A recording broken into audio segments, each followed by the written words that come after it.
Bien, alors vous savez, le grand avantage d'intervenir en dernier dans une phase d'introduction d'une journée comme celle-ci, c'est que tout a déjà été quasiment dit. Donc je vais pouvoir aller, non pas à l'essentiel, mais à ce qui apportera un éclairage un petit peu complémentaire et sur des points qui ne sont pas au centre probablement des priorités dans l'évolution du dispositif de formation initiale des enseignants, mais qui sont en tout cas à mes yeux et aux yeux de l'IGA-ENR et de l'IGEN une des conditions ou plusieurs conditions de réussite de l'ensemble du système. Alors, je vous remercie d'abord, et je remercie Jacques Ginestier d'avoir associé l'IGA-ENR à cette ouverture. Je crois qu'on a souvent prononcé le mot de spécifique, d'inédit, le fait qu'il y ait autant d'attention portée sur les SP, sur leur activité, sur l'évolution nécessaire de leur mode de fonctionnement, c'est un signe de l'intérêt profond. Je crois que quiconque a entendu tout à l'heure Daniel Filâtre ne peut que ressentir cet attachement à la réussite d'une réforme. Donc je m'inscris dans cette analyse, dans cette approche. Je ne reprendrai rien de ce qui a été dit par Daniel Filâtre. Je suis à 100% sur l'ensemble des analyses qu'il a présentées et des priorités qu'il a définies. Et les pistes dessinées à l'instant par Anne-Sophie Barthès montrent que ces priorités, elles sont entendues et elles vont nécessiter en 2018 toute une série d'actions et en particulier sur un aspect que je vais évoquer maintenant, aussi rapidement que je le pourrai, je rassure tout de suite Jacques Ginestier, c'est celui effectivement de la gouvernance, mais au-delà de l'efficience du système. Alors, efficience, c'est la notion la plus large, c'est-à-dire que finalement, cette énergie, ces moyens que l'on met dans un dispositif qui reste complexe, ça a été dit à plusieurs reprises, mais c'est structurellement complexe. Donc, je ne suis pas sûre qu'il y ait des remèdes miracles pour lever cette complexité par des dispositifs différents. Je suis même sûre du contraire. En revanche, on peut le faire évoluer de l'intérieur. Je vais essayer de vous donner 2-3 pistes. Mais à un moment où on entend beaucoup de questionnements, voire des doutes sur cette efficience et cette efficacité du système de formation de nos enseignants, je crois qu'il est très important de se poser les bonnes questions. Et en termes de gouvernance et d'efficience, il y a à mes yeux 3 questions importantes. Nous les avons déjà traitées dans le cadre du suivi de cette réforme qui a été mise en place au niveau des 2 inspections générales, puisque Pierre Desbioles, mon collègue hygiène qui est ici, qui participera à la table ronde et qui, j'en suis sûre, vous parlera concours avec moi. Donc nous avons mis en place un système, là encore, assez particulier de suivi au niveau des inspections générales de cette réforme. D'abord parce que c'était une demande du ministre puis des ministres, mais aussi parce que c'est la réforme elle-même qui nécessitait ce suivi. Quand on est sur un dispositif, j'y reviendrai, complexe et qui met en œuvre des acteurs venant d'horizons très différents et des niveaux d'intervention en termes de compétences juridiques et administratives très différents, sans suivi, sans mesurer ce qui se passe, il y a peu de chances de faire évoluer dans le bon sens le système. Et c'est la raison pour laquelle nous sommes inscrits dans la continuité, dans une veille permanente de cette thématique au niveau des inspections générales. Donc nous avons déjà abordé évidemment ces différents points et c'est la raison pour laquelle je pense, j'avais été sollicitée par l'Association française des acteurs de l'éducation. Alors je ne fais pas de publicité particulière, mais enfin je vous le montre quand même pour ceux qui ne l'auraient pas lu, parce que je crois que c'est un ouvrage intéressant. Ça me permet de faire le lien avec Marc Demeuse, puisque j'ai coordonné cette revue sur un bilan tout à fait provisoire des SP et de l'ensemble d'ailleurs du système de formation, au-delà de l'ESP objet institutionnel en tant que tel. Et nous avons sollicité, d'ailleurs y compris le président de votre réseau, pour essayer d'avoir le maximum de regard sur un objet un peu hybride, mais j'y reviendrai. Et Marc Demeuse a apporté à la fois sa connaissance du système éducatif, notamment dans le monde francophone, puisqu'il a géré éclairer la partie comparative sur un certain nombre de pays francophones, dont la Belgique, bien sûr, puisqu'il est de l'université de Mons, mais aussi il a apporté sa fraîcheur intellectuelle, et je suis sûre que dans son intervention, ça doit bien transparaître, son approche très, très dynamique des problématiques liées à la formation des enseignants. Pour revenir à mon sujet, je souhaite évoquer vraiment très sommairement, et on aura peut-être l'occasion d'y revenir dans le cadre des tables rondes, trois éléments. Le premier, c'est bien sûr le management de la réforme. On l'a dit, c'est une réforme qui a été mise en place dans une urgence avérée et qui a sollicité une énergie considérable avec un démarrage, je reprends ce qu'a dit Daniel, un démarrage que chacun maintenant s'accorde à dire réussi, c'est-à-dire que les objectifs immédiats, institutionnels, étaient remplis. En revanche, ce qui relève du pilotage, ce qui relève du suivi, ce qui relève de l'accompagnement et encore plus de l'évaluation. Mais ça, c'est un autre sujet et je pense qu'on n'aura pas trop le temps de s'y attarder. Tout ceci a fait l'objet de différentes notes, de différentes interventions du cabinet, de l'époque, de différents niveaux de pilotage souhaités ou imposés. Mais il est frappant de constater, 4 ans après, que la cohérence de cet ensemble en termes de pilotage et en termes de mise en œuvre d'une politique publique, cette cohérence n'est pas toujours très évidente. En particulier, et nous sommes plusieurs à l'avoir constaté, la notion d'impulsion nationale, de cadrage, très forte au début, en 2013-2014, par la force des choses, par la complexité des processus, c'est quelque peu essoufflé, je dirais, délité dans des opérations administratives complexes. C'est un point qu'il faut revoir. Le pilotage national dans une opération de cette ampleur, si je puis dire, il est tout à fait essentiel. Et nous l'avons redit dans des notes récentes adressées aux 2 cabinets des ministres. Cela veut dire mettre en place de façon pérenne et structurelle un mode de dialogue entre non seulement les 2 ministères, je rappelle qu'à l'époque il n'y en avait qu'un, et entre les directions générales qui ont la charge de la mise en œuvre concrète des directives politiques et stratégiques dessinées par les ministres. Donc, pilotage national, mais deuxième élément intéressant et important, structuration, articulation avec le pilotage académique, ou je dirais plutôt le pilotage de site. Puisque là, on est vraiment à la frontière de 2 mouvements, de 2 évolutions qui parfois s'entrechoquent un peu. Les structurations en cours dans l'enseignement supérieur, vous le savez, les regroupements sur lesquels on attend là aussi des évolutions.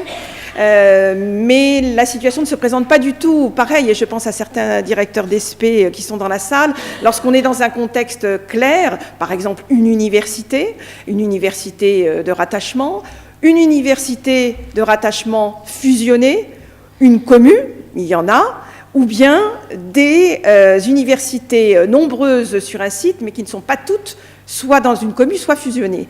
Et l'ESP se trouve au milieu de cette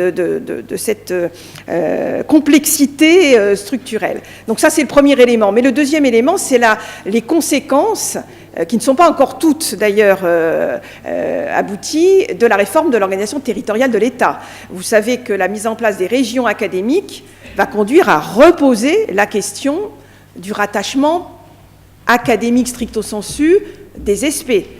Aller vers une plus grande mutualisation au sein des grandes régions académiques, ça ne paraît pas totalement hors de portée. Donc ces questions d'ancrage territorial, elles sont intrinsèquement, si je puis dire, liées à la notion de renforcement du pilotage national. Et l'articulation entre les deux sera un des enjeux essentiels. Alors, l'évaluation, je n'ai pas le temps de l'évoquer, mais c'est un point majeur. On ne peut faire évoluer que ce que l'on connaît et que ce que l'on mesure.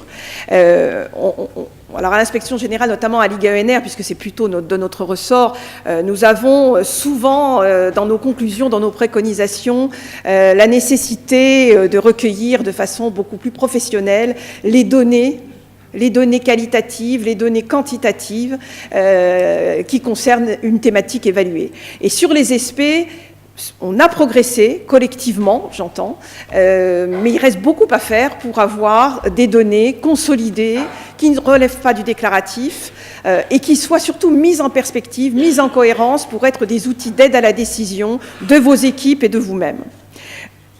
Processus qualité, le mot a été évoqué, il est tout à fait fondamental. Le deuxième point que je voulais évoquer, c'est la pertinence du modèle. Alors ce modèle, on le sait, il fait intervenir effectivement des acteurs extrêmement divers, mais en tout cas il y a un point, et je partage ce constat sur lequel on est à peu près tous d'accord, ce qui est réussi, c'est l'ancrage universitaire. Alors je ne dis pas pour autant que ça a résolu tous les problèmes, je dis que l'affichage et le positionnement institutionnel, il est clairement universitaire. Alors une fois qu'on a dit ça, ça veut dire que peut-être faut-il réinterroger le modèle de gouvernance, beaucoup d'instances, et paradoxalement des instances qui n'étaient pas prévues dans les textes et qui marchent et qui fonctionnent bien. En particulier lorsqu'on fait le lien avec cette diversité des acteurs. Ce qui marche bien, et à l'initiative notamment des recteurs, ce sont les groupes de travail qui ont été mis en place avec les présidents d'université, je dis bien tous les présidents d'université, avec les représentants bien sûr des services académiques et avec les directeurs d'ESPE, de façon à ce que le partenariat que l'on appelle de nos voeux et qui souvent est un peu incantatoire, trouve une traduction concrète dans quelque chose qui ne soit pas une instance trop lourde, qui souvent pose des problèmes de fonctionnement, on le sait tous. C'est également une question qu'il faudra revoir en termes de composition de ces instances, mais c'est une question fondamentale. Comment traduire l'efficacité, la souplesse? Faut-il la traduire dans les instances de gouvernance des SP? Je ne répondrai pas tout de suite à la question. Et un point sur lequel j'insiste, le modèle. Le modèle, c'est bien sûr l'institutionnel, mais c'est surtout le modèle économique. Alors, sur ce point, l'IGA-ENR avait été chargé l'an dernier d'une mission de réalisation de ce qu'on appelle une cartographie économique, non pas des SP, mais de l'activité de formation des enseignants, et pour l'instant on est plutôt sur la formation initiale que continue pour les raisons que vous connaissez, une cartographie qui serait déclinée de ce que nous avions déjà mis en place depuis 2013 à la disposition des universités, c'est-à-dire comprendre les flux, comprendre les charges et comprendre les ressources d'une activité au sein d'un ensemble de moyens publics, ressources propres, d'un établissement universitaire. Alors c'est un exercice complexe que nous avions entamé avec l'Université de Lorraine, que nous avons poursuivi avec l'Université de Bordeaux et que nous sommes en train de poursuivre avec Lyon et peut-être, j'espère, bientôt avec Marseille et Poitiers. Si les contacts que nous avons se confirment. Alors, de quoi s'agit-il? Vous connaissez comme moi les limites et les grandes réserves qui accompagnent la notion de budget de projet, qui est tout sauf un budget, et qui, d'ailleurs, ne devrait plus s'appeler projet, puisqu'on n'est plus dans le projet, on est dans la déclinaison, maintenant, d'une activité. Donc, l'idée est de clarifier, d'outiller la prévision budgétaire, ça ne remplace en aucun cas un budget, mais le travail qui a été fait à Bordeaux notamment, et je le souligne, a été de très grande qualité.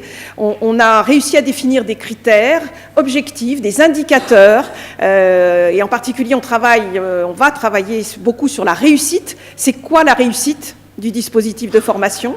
Comment on mesure cette réussite en déclinant bien entendu cette activité à la fois dans l'établissement universitaire de rattachement mais aussi sur l'ensemble du site. Je n'ai pas le temps d'aller plus loin, mais je vous renvoie à ce qui va être publié dans les prochains jours, en tout cas je l'espère. J'espère qu'au niveau des cabinets, ça sera une autorisation rapide.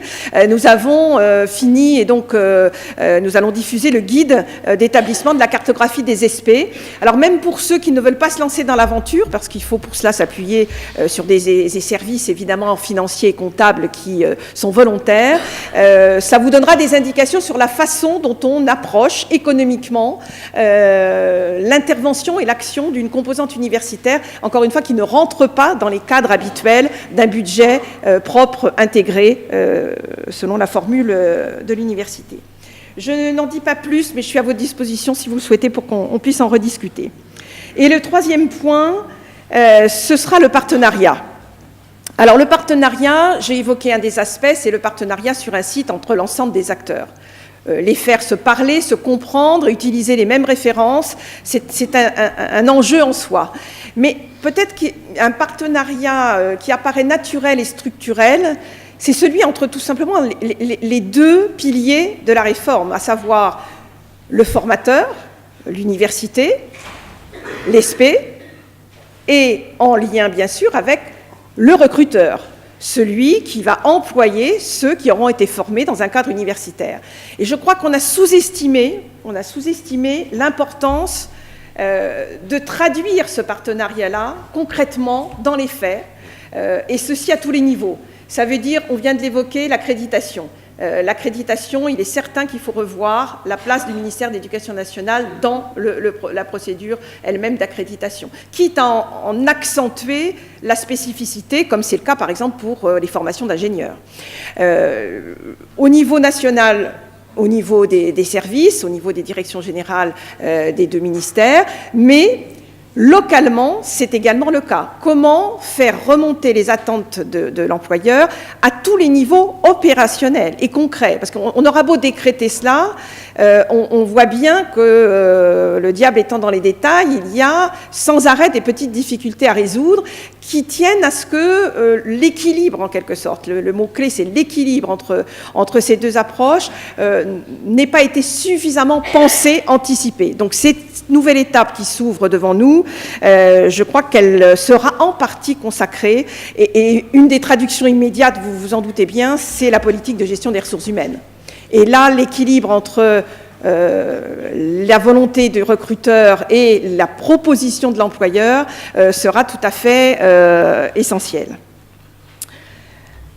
Je terminerai, parce que je pense que déjà on est bien au-delà du temps imparti, mais puisque c'est encore le moment, je terminerai tout simplement par des vœux tout à fait sincères de réussite pour vous-même et vos équipes, qui est vraiment en première ligne sur la mise en œuvre de cette activité de formation des enseignants, et puis surtout de réussite pour les SP, en souhaitant que 2018 ce soit une année de consolidation, mais aussi une année de progrès, d'évolution, vers ce qui permettra de lever certaines des interrogations que nous avons tous les trois évoquées quant à certaines fragilités du dispositif, et je suis sûre que vous serez amenés à jouer un rôle essentiel dans ces évolutions. Je vous remercie.